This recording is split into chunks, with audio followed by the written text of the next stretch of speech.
Hello everyone, मैं आशु पल्लव आपके video के अंदर स्वागत करता हूँ। आज हम क्लास 7 के मैथ का जो चैप्टर करेंगे 7, ठीक है। उसके अंदर हम उसके अभ्यास 7B के क्वेश्चन सोल्व कर रहे थे। हमने अभ्यास 7B के क्वेश्चन नंबर 6 तक के क्वेश्चन को क्या कर लिया था, सोल्व, ठीक है। जो आज का हमारा लेक्चर होने वाला है, इसके अंदर हम इस अभ्यास का टोटल क्वेश्चन को क्या कर लेंगे, सोल्व कर लेंगे, ठीक है। और इससे पहले की जो वीडियो है लेक्चर 1 अभ्यास 7B का, वो आपको प्ले लिस्ट में मिल जाएगा, ठीक है। वहां से अगर आप उसको चेकआउट कर लेना, ठीक है। जो हमारा क्वेश्चन है 7, सबसे पहले आपको क्वेश्चन करने से पहले बड़े ध्यान के साथ पढ़ना, और जो मैं करा रहा हूँ उसके साथ साथ यहाँ पर अपनी नोटबुक में जो मैं यहाँ पे कराता हूँ ना, उसको अपने नोटबुक में नोट डाउन किया करो, ठीक है। उससे क्या होता है कि साथ साथ प्रैक्टिस होगी। जो आपका डाउट होगा उसे आप कमेंट करो, मैं आपके डाउट का शॉर्ट वीडियो थ्रू क्या करूँगा, हल करने की कोशिश करूँगा, ठीक है। चलो अब चलते हैं अपने क्वेश्चन नंबर 7 पे। क्वेश्चन नंबर 7 में अच्छे से पढ़ते देखो।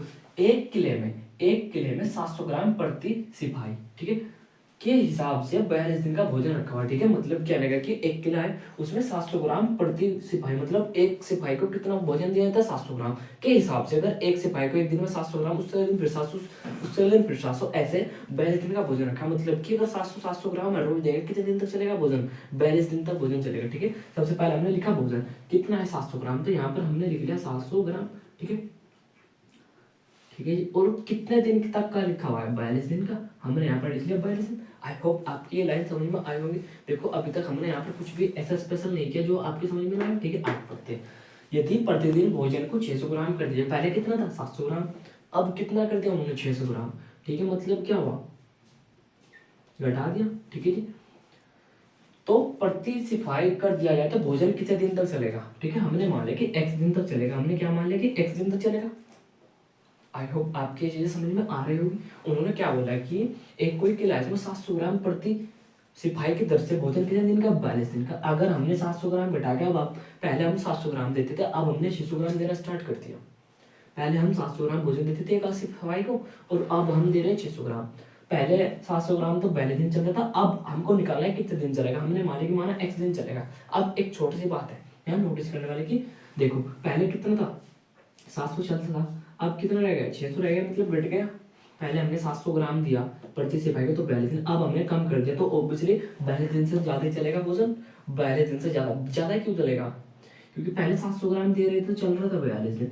अब हमने 700 में 600 ग्राम देना स्टार्ट कर दिया, तो कम कर दिया, तो मतलब 42 दिन से ज्यादा। अब देखो एक कम हो रहा है, दूसरा ये क्या हो गया, ज्यादा। एक कम ज्यादा मतलब एक की वैल्यू ज्यादा हो रही है, दूसरी वैल्यू कम होती जा रही है। मतलब क्या लगेगा, प्रतिलोम समानुपात, वही जो पीछे पढ़ के आए हैं, प्रतिलोम समानुपात, इस जीरो से ये वाली जीरो खत्म, इस वाले से ये वाले खत्म, ठीक है। अब हमने यहाँ पे लिखा 7/6, हमने यहाँ लिखा का 6 लिख सकते हैं, 7/6 का 42/x क्या है, प्रतिलोम समानुपात। अब प्रतिलोम समानुपात है, अब देखो जरा ध्यान से, हमने इसको लिखा 7:6। अब इसको 8 को समानुपात में लिख लेंगे, x ऊपर चला था, प्रतिलोम है ये रहा, और अनुपात में 42, और समानुपात का साइन ये होता है, ठीक है। अब यहाँ से था आप बड़ी इजीली हल कर लोगे, है ना, क्योंकि बाहरी पदों के दोनों गुना और अंदर वाले भी दोनों गुना। सॉरी ये थोड़ा सा कहाँ पर जा रहे हैं, ये यहाँ पर, ठीक है, कोई दिक्कत नहीं है। हमने क्या किया, 7 गुना 42, 7 गुना के 42 बराबर, अब अंदर वाले भी मतलब 6 गुना के x, 6 गुना के x, ठीक है। आपको x की वैल्यू फाइंड करनी, जिसकी वैल्यू आपको फाइंड करनी होती है उसको क्या करना होता है, अकेला। अकेला कैसे होगा, x के साथ गुना में इसको हमने क्या किया, बटे में भुजा 7/42, और गुना में कितना आ गया इसके 6, इक्वल टू में कितना रह गया हमारा, x ये तो चाहते थे। अब 6 सते कितना होता है, बताना जरा, 6 सते 42 है ना, 6 सते 42, 7 6 42। अब 7 के साथ में कितना हो गया, x इक्वल टू 29। अब आपको इसमें तो कंफ्यूजन नहीं होना चाहिए कि x हमने इधर क्यों लिखा, क्योंकि तराजू के पलटे इधर रखो उधर रखो, बात एक ही है। तो कितने दिन चलेगा भोजन, पहले दिन चलता, अगर हम 600 ग्राम प्रतिदिन देंगे तो अब कितना चलेगा, 29 दिन तक भोजन चल जाएगा, ठीक है। ये हो गया हमारा क्वेश्चन नंबर 7 सॉल्व। अब देखो हमारा क्वेश्चन नंबर 8, इसको सबसे पहले आपको अच्छे से पढ़ना। देखो एक नल 1 घंटे में 640 लीटर पानी निकालते, ठीक है। हमने यहाँ पे लिखा पानी, क्या लिखा हमने, पानी कितना निकालते, 640 लीटर, कितना है 640 लीटर लिख लिया हमने, ठीक है। आगे बढ़ते हैं। तो एक जलकुंड को भरने में 10 घंटे लगते हैं, मतलब समय कितना लगता है। आपको इस तरीके से क्वेश्चन करना, काफी इजी हो जाते हैं। समय कितना लगा, 10 घंटे, ठीक है। अब एक बार और पढ़ लेते कि एक नल 1 घंटे में 640 लीटर पानी निकालती है, तो जलकुंड को भरने में, मतलब जलकुंड स्विमिंग पूल बोल लो, हमने क्या बोला, स्विमिंग पूल को भरने में कितना समय लगता है, 10 घंटे। आगे उसी जल कुंड का मतलब उसी स्विमिंग पूल में दूसरी नल से 8 घंटे का समय लगता है। मतलब कि अगर हम पहले वाले से भरे तो 10 घंटे लग रहे हैं स्विमिंग पूल को भरने में, तो दूसरे वाले को भरने में कितना समय लगेगा? 8 घंटे। घंटे नीचे हमने घंटे लिख दिए, समय रहा पहले 10 घंटे लगते अब 8 घंटे। तो दूसरे नल से पानी कितने दूसरे नल से प्रति घंटा कितना पानी निकलेगा? हमको देखो पहला पानी जो पहला मोटर था, चलो ऐसे लिख लो, जो कि पहला नल था उससे 640 लीटर प्रति घंटे के हिसाब से 640 लीटर 1 घंटे में निकाला था, 10 घंटे में टैंक भर रहा था। अब हमको उन्होंने बोला कि दूसरा नल 8 घंटे में टैंक भर देता, तो जो 8 घंटे में प्रति किलो घंटा कितना पानी निकलेगा वो बताना हमको। हमने मान लिया कि एक्स निकलेगा जी, एक्स लीटर प्रति घंटा। तो आपको इसकी वैल्यू बतानी है। अब एक बात बताओ, बात क्या बताना है आपको, देखो जरा ध्यान से। किसी स्विमिंग पूल को भरने में 10 घंटे लग रहे थे। कितने घंटे लगे स्विमिंग पूल को भरने में? 10 घंटे, ठीक है जी। अब उसी स्विमिंग पूल को भरने में 8 घंटे लग रहे हैं, तो 10 घंटे लग रहे थे, तो इतनी 1 घंटे में 640 लीटर पानी निकाल रहा था, है ना। अब अगर 8 घंटे लग रहे हैं, मतलब जल्दी भर रहा है। जल्दी कब भरेगा? जब पानी इससे क्या निकालेगा? ज़्यादा पानी क्या निकाल देगा? ज़्यादा, है ना। जल्दी से तभी भरेगा। अब देखो ये हमारा टैंक है, एक टैंक ही है हमारा, ठीक है। अगर मैं इस नल से भरता हूँ उसको, तो इसको लगते हैं 10 घंटे, और मैंने एक नल हो रहे इससे भरता हूँ तो इसको लगते हैं 8 घंटे। तो 8 घंटे जब लगेंगे तो क्या इससे ज़्यादा पानी होगा? नहीं इसका। देखो इसकी वैल्यू क्या है? एक्स की ज़्यादा, इसकी वैल्यू क्या है? कम। मतलब यहाँ पर घट रही है, यहाँ पर बढ़ रही है। 10 तो यहाँ पर होगी, 8 यहाँ पर, तो 640, तो 100% से ज़्यादा होगी। मतलब एक जगह घटी, एक जगह बढ़ी, है ना। एक जगह वैल्यू घटी, एक जगह बढ़ी, तो मतलब समानुपात। तो हमने यहाँ पर नौ लगा लिखा कि 640 बटे के एक्स क्या है, इसका समानुपात कितना है? 10 बटे के 8 क्या है इसका समानुपात। देखो हमने यहाँ पर लिखा कि 640 बटे के एक्स 10 बटे 8 का क्या है? प्रतिलोम समानुपात, ठीक है। अब आपको समानुपात देखो 640 अनुपात में x, ठीक है। अब 10 बटे के 8 था, है ना। तो 8 प्रतिलोम, प्रतिलोम मतलब उल्टा। हमने 8 को ऊपर किया और 10 को नीचे किया, इन दोनों का अनुपात। बीच में क्या लगाया कि हमने समानुपात, ठीक है। हो गया बाहर वाले पदों गुना और अंतर वाले भी। तो 640 गुना में कितना हुआ जरा बताना? 10। बीच में क्या लगता है? बराबर x गुना के 8। आई होप ये लाइन आपकी समझ में आ जानी चाहिए, है ना। काफी क्वेश्चन कर ली इसके बेस पे। अब x की वैल्यू निकाली, इसकी वैल्यू से क्या करो अकेला 640 गुना के 10, गुना वाली चीज कहाँ पर आ जाती है? बटे में। बटे में कितना आ गया? 8 इक्वल टू x, ठीक है। थोड़ा टेढ़ा हो गया, इसको मैं सीधा कर देता हूँ, हो गया। अब 8 × 64, 0 ऐसे 8 × 64, है ना।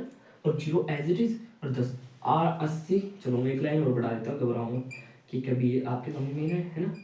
x, अब देखो 80 गुना के 10, 10 की गुना 0 की 0, 10 अट्ठे कितना होता है? 80, है ना।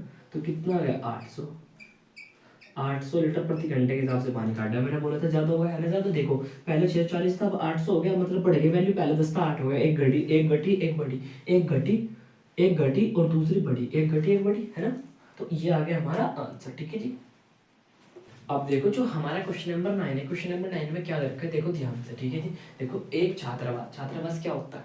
चलो हॉस्टल मान लो। एक हॉस्टल में 300 छात्राओं के लिए 15 दिन का राशन सामग्री है, ठीक है। कोई एक हॉस्टल है, उसमें 300 छात्र पढ़ते हैं। कितने छात्र पढ़ते हैं उसमें? 300 छात्र के लिए 1500 दिन, एक बार ध्यान से पढ़ लेते हैं। एक बार देखो, एक छात्रावास में 300 छात्रों के लिए 300 छात्रों के लिए 15 दिन का राशन है। मतलब कोई एक हॉस्टल है, उसमें 300 बच्चों का 15 दिन का राशन है, ठीक है। यदि अवकाश के कारण 2 छात्र बाहर चले जाए, मतलब 300 पढ़ रहे थे, 200 चले गए बाहर चले जाए, तो वह सामग्री कितने दिन तक चलेगी? क्वेश्चन थोड़ा सा हैंग कर रहा है आपको, हैंग मत हो। देखो कि एक छात्रावास में छात्रों संख्या कितनी है? 300, हमने यहाँ पर लिख लिया 300, ठीक है। आगे पढ़ो, कितने दिन का राशन है? 15 दिन का, है ना। यहाँ तो कोई दिक्कत नहीं होगी। देखो एक हॉस्टल में 300 बच्चों का 15 दिन का राशन है। एक हॉस्टल में 300 बच्चों का 15 दिन का राशन है। कितने दिन का? 15 का लिख लिया। छात्र कितने हैं? 300। आई होप आपकी क्लियर है कि छात्रों की संख्या 300, दिन कितने? 15। आगे पढ़ते हैं। यदि अवकाश के कारण 200 बच्चे बाहर चले गए, मतलब कि अब छुट्टी के कारण 200 बच्चे क्या हुए? बाहर चले गए। टोटल बच्चे कितने? 300। 200 बाहर जा रहे, अब रह गए कितने? देखो 300 बच्चे थे, इनमें से 200 बाहर चले गए, तो कितने रह गए? 100 रह गए ना। तो छात्र कितने रह गए हमारे पास? अब 100 तो बाहर चले गए, तो शेष वह सामग्री कितने दिन तक चलेगी? हमको सामग्री कितने दिन तक चलेगी? दिन। हमने मान लिया कि ये सामग्री x दिन तक चलेगी। हमारे पास क्या आते हैं, खाने का सामग्री थी, ठीक है। 300 बच्चों की 15 दिन के थे, है ना। तो उनमें से 200 बच्चे बाहर चले गए, अब हमारे पास कितने बच्चे रह गए, 100। तो वो पूछा कि इन 100 बच्चों को सामग्री कितने दिन तक चलेगी, ये बताना हमको, हिसाब जोड़ना है, ठीक है। अब देखो, देखना क्या आपको, देखो जरा ध्यान से कि बच्चे कितने थे, 300। जब अगर बच्चे 300 तो उनके लिए सामग्री 15 दिन की थी। अब बच्चे कितने रह गए, 100। तो 100 ऑब्वियसली आपको एक चीज ध्यान करनी है, कोई कोई भी चीज है वो 300 बच्चों में बांटनी थी आपको। अब बच्चे रह गए 100 ही। तो अगर 300 बच्चों में बांट के 15 15 थी, तो 100 बच्चों में तो ऑब्वियसली इससे 100% 15 ज्यादा ही होगी, क्योंकि अगर आपके पास 1000 रुपये, आप 300 बच्चों में बांटने जाओगे, ठीक है। और अब मैं एक जगह था, आपने 300 बच्चों में बांट दिया, दूसरी जगह आपने 100 बच्चों में बांट दिया, 100 बच्चों में ज्यादा होंगे नहीं। देखो यहाँ पर वैल्यू क्यों कम हुई, और यहाँ पर क्या होगा, ज्यादा होंगे, क्योंकि पहले बच्चे 300, जब आपको 15 दिन लगते, अब 100 ही रह गए, तो 15 से ज्यादा ही लगने। ये बात मैं आपको क्वेश्चन के एंड में दिखा दूँ, मतलब यहाँ वैल्यू घटी और एक जहाँ वैल्यू बढ़ी। अब देखो हमने क्या किया कि इस जीरो से वाले जीरो खत्म, इस वाले से वाले 3/1 क्या लिखा हमने, का कितना 15 अनुपात के x क्या है, समानुपात, प्रतिलोम समानुपात, ठीक है। 15/x है प्रतिलोम समानुपात। अब 3/1 को हमने ये लिख सकते हैं अनुपात में, 15/1 प्रतिलोम का मतलब उल्टा होता है x अनुपात के 15, बीच में क्या लगाया हमने, समानुपात लगा लिया। अब यहाँ से तो आप इसको 100% सोल्व कर लो, बाहरी पदों गुना और अंदर वाले, ठीक है। मतलब 3 गुना के 15 इक्वल टू 1 गुना के x, 1 की गुना में x में 15 दिया, कितने हो गए 45, x एकम x, सॉरी 45, ठीक है x। तो इसको मैं ऐसे लिख सकता हूँ, x इक्वल टू 45। तो वो भोजन 100 बच्चों में कितने दिन चलेगा, 45 दिन। देखो मैंने वो एक बात बोली थी कि 300 बच्चों का भोजन तो है 15 दिन का, अगर 100 छुट्टी 200 छुट्टी चलेगा तो कितनी रहेगी, 100। तो 100 में वो भोजन कितने का सामग्री कितनी मिलेगी, 45। देखो एक की वैल्यू घटी, दूसरे की वैल्यू बढ़ी, एक की वैल्यू घटी, दूसरे की वैल्यू क्या हुई, बढ़ी, है ना, समझ रहे हो ना। तो इसके साथ हमारा क्वेश्चन नंबर 9 हो जाता है कंप्लीट। 10 क्वेश्चन नंबर 10 में आपको क्या दिया कि 40 किलोमीटर प्रति घंटा की चाल से एक टेम्पो 5 घंटे में एक यात्रा को उसके नियत स्थान पर पहुंचा देता है। मतलब क्या है, एक टेम्पो है, वो क्या है कि 40 किलोमीटर प्रति घंटे की चाल से, मतलब अपने ऑटो कितने तेज चलाता है, 40 किलोमीटर प्रति घंटे, एक घंटे में 40 किलोमीटर चला जाता है। तो अपने जो उसकी दूरी है उसको 5 घंटे फिक्स पहुंचा देता है, ठीक है। अब हमने यहाँ पर चार कितने उसकी 40 किलोमीटर प्रति घंटा 40, और कितना समय में पहुंचा रहा, 5 घंटे में पहुंचा रहा। हमने दोनों चीज मेंशन थी, लिख दी। आगे बढ़ते हैं। यदि उस टेम्पो की चाल 25 किलोमीटर घंटा हो, तो पहले कितनी 40 किलोमीटर, अब उसने चाल कम कर दी, अब उसकी चाल सिर्फ 25 किलोमीटर घंटा रह गई। 25 किलोमीटर पहले देखो 40 किलोमीटर प्रति घंटा था, तो उसको लग रहे थे 5 घंटे, अब उसकी चाल 25 किलोमीटर हो, तो अब क्या बताना आपको, तो कितना समय लगेगा, तो उसे यात्रा करने में कितने घंटे लगे, आपको घंटे बताना, हमने माने कि x घंटे लगेंगे। अब एक बात जरा ध्यान से देखो, समझने वाली, कि अगर 40 की स्पीड में जा रहा है, हम लोग ने 5 घंटे, अब वो 25 की स्पीड पे जा रहा है, तो अब 100% उसको 5 घंटे चल लेगा, क्योंकि उसने क्या कर दी, चाल को कम कर दी, तो समय बढ़ जाएगा। एक चीज क्या हुई, काम हो गई, दूसरी चीज क्या हो जाएगी, बढ़ जाएगी, ठीक है। अब क्या करो दोनों अनुपात, 25 40/25, क्या लिखा आपने, कहा 40/25 क्या है, 5/x का क्या है, प्रतिलोम समानुपात। अब आप देखो जरा ध्यान से, 40 हमने लिखा अनुपात में 25, अब प्रतिलोम समानुपात का मतलब x ऊपर जाएगा और 5 नीचे आएगा, ठीक है, हो गया। क्या लगाया बीच में आपने, समानुपात। अब बाहरी पदों गुना, इससे तो मैं सैकड़ों बार रिपीट करता हूँ, मतलब 40 गुना के 5, बीच में क्या लगाया आपने, बराबर 25 गुना के x, ठीक है। आपको x की वैल्यू फाइंड करनी है, मतलब ये वाला गुना वाली चीज कहाँ पर आ जाती है, बटे में 5×5=25, ठीक है, 5×5=25, 5×6=40, x इक्वल टू 8। मतलब कि अगर वो 25 किलोमीटर प्रति घंटे की चाल से चलेगा, तो उसको 8 घंटे में अपनी मंजिल को पहुंच जाएगा, ठीक है। अब उसका टेम्पो कितनी देर में जाएगा, 8 घंटे, पहले कितने में जाता था, 5 घंटे में, अब जाएगा 8 घंटे में, ठीक है जी।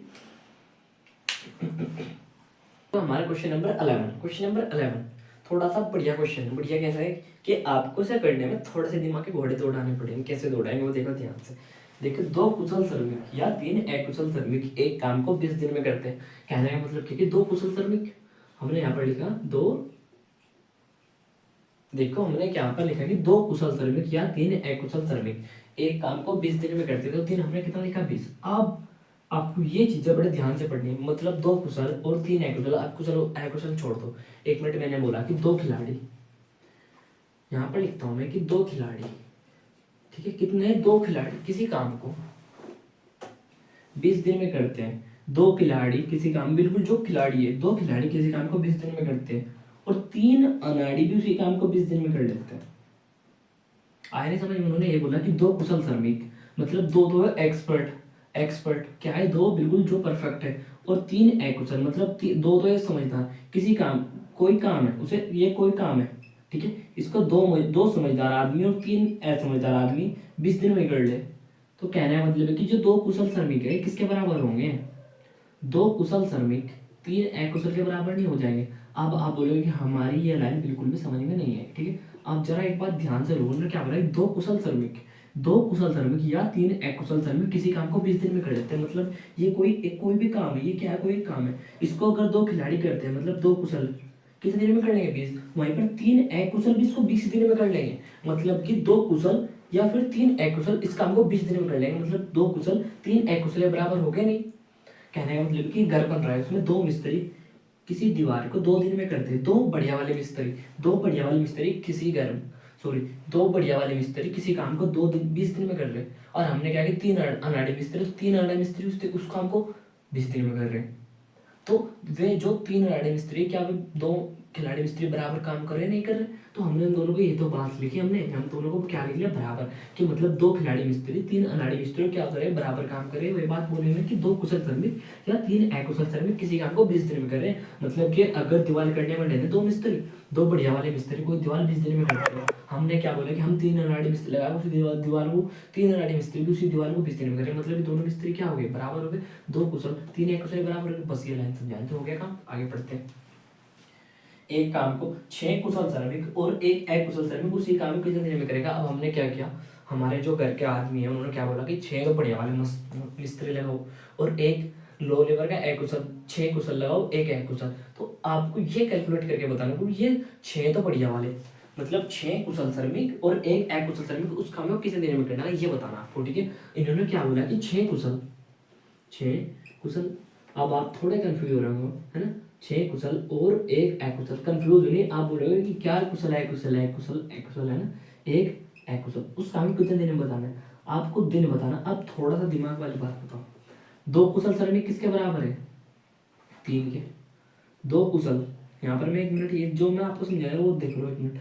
2 कुशल किसके बराबर, 3 अकुशल के। मैं ए लिख रहा हूँ सिर्फ। और अगर मैं 2 और लूँ अकुशल, सॉरी 2 और कुशल लूँ तो वो भी किसके बराबर होंगे, 3 अकुशल के। मैंने क्या किया, 2 और कुशल ले लिए तो ये भी किसके बराबर होंगे, 3 अकुशल के, है ना, 3 अकुशल। अब देखो 2 कुशल और 2 कुशल और 2 कुशल और कितने कुशल हो गए, 2 कुशल 2 कुशल 2 कुशल। मतलब कि 2 बढ़िया वाले मिस्त्री, 2 बढ़िया वाले और 2 बढ़िया वाले, तो कितने हो गए बढ़िया वाले, 6 मिस्त्री हो गए, नहीं बढ़िया वाले। बस क्वेश्चन हो जाएगा, बस 1 मिनट समझ लो कि 2 बढ़िया वाले मिस्त्री 3 अनाड़ी के बराबर थे, ये भी 3 अनाड़ी के बराबर थे, ये भी 3 अनाड़ी के बराबर, 3 और 3 6 और 3 9। तो 6 कुशल मिस्त्री 9 कुशल मिस्त्री के क्या हो जाएंगे, 9 अकुशल के बराबर हो जाएंगे। नहीं, कुशल और अकुशल में थोड़ा सा ध्यान रखना है आपको, ठीक है। मेरी तरह मिस्टेक मत करना, है ना, क्योंकि आपके तो पेपर ही है, आपको तो मेरे से ज्यादा पढ़ना है ना। तो ये लाइन अगर आपने समझ ली, समझो क्वेश्चन हमारा हो गया। हमने ये निकाल, देखो 2 कुशल मिस्त्री 3 अकुशल के बराबर थे, ऐसे 2 मिस्त्री और 3 के बराबर थे, ऐसे 2 और 3 के बराबर थे। अब हमको 6 कुशल मिस्त्री देखा, अब हम 6 कुशल मिस्त्री की जगह 9 अकुशल लिख सकते हैं। अब इससे क्या होगा, हमारा क्वेश्चन बहुत ईजी सोल्व हो जाएगा, ठीक है। ये लाइन आपकी समझ में आ गई कि 2 कुशल और 2 कुशल, 2 कुशल कितने हो गए, 2 2 4 2 6, 3 और 3 6 और 3 9। मैंने बड़े इजी तरीके से इस लाइन को मैं रख कर रहा हूँ, ठीक है, कर दूं, ये तो आपकी समझ में आ गया। अब आपने ये कंक्लूजन निकाल लिया कि 6 कुशल 9 अकुशल के बराबर। तो 6 कुशल की जगह मैंने क्या लिखा, 9 अकुशल, 9 अकुशल अकुशल, और एक इनके साथ में ऑलरेडी है अकुशल, है ना, एक ऑलरेडी है। तो कितने दिन बनेगा, हमने मान लिया कि x दिन में काम करेंगे। अब 9 कुशल और 1 कुशल कितना हो गया, 10 कुशल हो गया, नहीं 10 अकुशल, ठीक है। मेरे से वही गलती हो रही है बार बार, अकुशल कितने दिन में काम करेंगे, x दिन में। अब इसको ब्रेक कर दूंगा, ठीक है। अब देखो जरा ध्यान से, तो हम पहले कितने कुशल, यहाँ पर अकुशल कितने हैं, 3, यहाँ पर अकुशल कितने हैं, 10, दोनों का अनुपात हमने यहाँ पर लिखा था किसका रेशो है, इधर कितने दिन में कर देगा हम 20 को, ये कितने में कर रहे हैं x, यहाँ पर आप समानुपात खुद लिख लोगे। अब 3 10, अब ये x ऊपर चला गया, समानुपात 20 हो गया, बीच में क्या लगाया आपने, समानुपात, ठीक है, बाहर वालों का और अंदर वालों का, ठीक है जी। 3 गुना के 20, इक्वल टू में 10 गुना के x अंदर वाले दोनों के। अब गुना वाली चीज़ कहाँ पर आ जाती है, बटे में 3 है, गुना के 20, बटे में कितना आ गया हमारे 10 इक्वल टू में x। 10 दूनी 20, 3 दूनी 6। कितने दिन में कर लेंगे उसका, हमको 6 दिन में कर देंगे जी। बड़ा कैडा क्वेश्चन था, ये बोल रहे हैं ना आप, कैडा कूड़ा कुछ नहीं था, ये थोड़ा समझ में आना चाहिए आपके, बस और कुछ नहीं था, है ना। इसके साथ हमारा क्वेश्चन नंबर 11 भी हो जाते हैं कंप्लीट। अब एक लास्ट क्वेश्चन है, क्वेश्चन नहीं बहुत बड़ा क्वेश्चन है वो, ठीक है जी, उससे भी अभी कराते हैं कंप्लीट। हमारा इस अभ्यास का लास्ट क्वेश्चन है, लास्ट क्वेश्चन है क्वेश्चन नंबर 12, ठीक है। इस क्वेश्चन को मैं यहाँ पर लिखने के बजाय आपके पास नोटबुक, सॉरी आपके पास बुक सभी की होगी, है ना। तो जो क्वेश्चन नंबर 12 इसको मैं एक बार अच्छे से पढ़ रहा हूँ। देखो, एक चींटी की लंबाई 4 मिलीमीटर है, ठीक है। एक चींटी की लंबाई 4 मिलीमीटर है। हमने यहाँ पर लिखा चींटी, चींटी की लंबाई कितनी, 4 मिलीमीटर लिख लिया। आगे बढ़ते हैं, और टिड्डे की लंबाई 4 सेंटीमीटर, टिड्डे की लंबाई 4 सेंटीमीटर, ठीक है, कोई दिक्कत नहीं। आगे बढ़ते हैं, टिड्डे और चींटी की लंबाई का अनुपात बताना आपको, टिड्डे और चींटी की लंबाई का अनुपात। टिड्डा कितना है हमारा 4 सेंटीमीटर, ठीक है, और चींटी कितनी है हमारे पास 4 मिलीमीटर। इन दोनों का क्या बताना आपको, अनुपात। तो आपने अनुपात लिख दिया, लेकिन एक बात जरा ध्यान से देखो, आप अगर समझ सकते हो बिल्कुल समझोगे जब हम समझाएंगे। ये तो है सेंटीमीटर में, ये है मिलीमीटर में, तो ये दोनों अनुपात में कैसे हो जाए, तो सेंटीमीटर में हो या फिर दोनों मिलीमीटर में। अब मैंने ये 2 पॉइंट लिख रखे हैं, इनको आपको याद करना है कि 1 मीटर में 100 सेंटीमीटर होते हैं, तो आपको याद होगा, ठीक है। 1 मीटर में 100 सेंटीमीटर होते हैं, ठीक है। दूसरी बात कि 1 सेंटीमीटर में 10 मिलीमीटर होते हैं, 1 सेंटीमीटर में 10 मिलीमीटर, तो यहाँ पर कितने 4 सेंटीमीटर। तो 4 सेंटीमीटर को मीटर मिलीमीटर में बदलने के लिए हमने क्या करा ली, 10 से मल्टीप्लाई करा ली। क्या हो गया, मिलीमीटर में बदल गया, नहीं हमारा सेंटीमीटर था। हमारा जो 4 सेंटीमीटर था, हमने इसको मिलीमीटर में चेंज कर दिया। मिलीमीटर में चेंज करने के लिए हमने क्या करा, 10 गुना, क्योंकि 1 में कितने होते हैं 10 सेंटीमीटर, तो 2 में कितना 2 से मल्टीप्लाई, 5 में कितना 5 है, तो कितने 4 में हमने किससे गुणा 10 से, क्योंकि 1 में कितने होते हैं 10 सेंटीमीटर, 2 में कितने होंगे 20, 3 में कितने होते हैं 4 में कितने होते हैं 10 चौक 40, वही बात लिखी। अब देखो 4 एकम 4 लिख दिया, तो यहाँ पर कितना रह गया 10 बटे के 1। क्या हम इसको 10 अनुपात के 1 नहीं लिख सकते, हमने दोनों का अनुपात लिख लिया, ठीक है। ये तो पूछा था हमने, हमसे ये पूछा था कि क्या बोला था उन्होंने कि इनका अनुपात बताइए, टिड्डे और चींटी की लंबाई का अनुपात लिख लिया, बात खत्म। आगे बढ़ते हैं, क्वेश्चन में आगे बढ़ते हैं। आई होप आपको ये समझ में आया होगा कि हमने यहाँ पर सेंटीमीटर को मिलीमीटर में चेंज किया, ठीक है। आगे बढ़ते हैं कि घर में पाई जाने वाली छिपकली की लंबाई 20 सेंटीमीटर है। छिपकली हमने यहाँ पर लिखा छिपकली, क्या लिखा हमने छिपकली, कितनी लंबाई इसकी 20 सेंटीमीटर। बड़े ध्यान से आपको ये बच्चे यूनिट को बड़े ध्यान से पढ़ना है। छिपकली की वो क्या है 20 सेंटीमीटर। और नदियों में पाए जाने वाले मगरमच्छ की लंबाई 4 मीटर है। जो मगरमच्छ है, मैं कह रहा मगरमच्छ कितना है 4 मीटर, ठीक है। अब इन दोनों का अनुपात बताना आपको, उसको मैं रख कर दो 1 मिनट, हमने सेंटीमीटर का अनुमान खत्म हो गया। ये बात आपको, आपने दोनों पॉइंट को नोट कर लिया, वीडियो बैक करो, दोनों का क्या करो नोट कर लो, ठीक है। 4 1 मीटर में 100 सेंटीमीटर होते हैं, ठीक है। अब आपको इन दोनों का अनुपात बताना है। अनुपात किसका बताना है आपको, मगरमच्छ और छिपकली। मगरमच्छ कितना है 4 मीटर और छिपकली कितनी है 20 सेंटीमीटर, ठीक है 20 सेंटीमीटर। अब जरा मेरे को एक बात बताओ, मीटर में सेंटीमीटर, मीटर सेंटीमीटर दोनों डिफरेंट है, तो आपको आसान कौन सा मीटर को सेंटीमीटर बदलने के लिए। 1 मीटर में कितना होता है 100 सेंटीमीटर, तो 4 में कितने होंगे 4 से मल्टीप्लाई करा लो किसकी आप 100 की, बस। सेंटीमीटर ये मीटर में था, हमने किस में चेंज करा सेंटीमीटर में। अब देखो 20 में कितना होता है 100, 5 चौक 20, 20 20 का 20 20 में 100 मतलब 20 अपन के।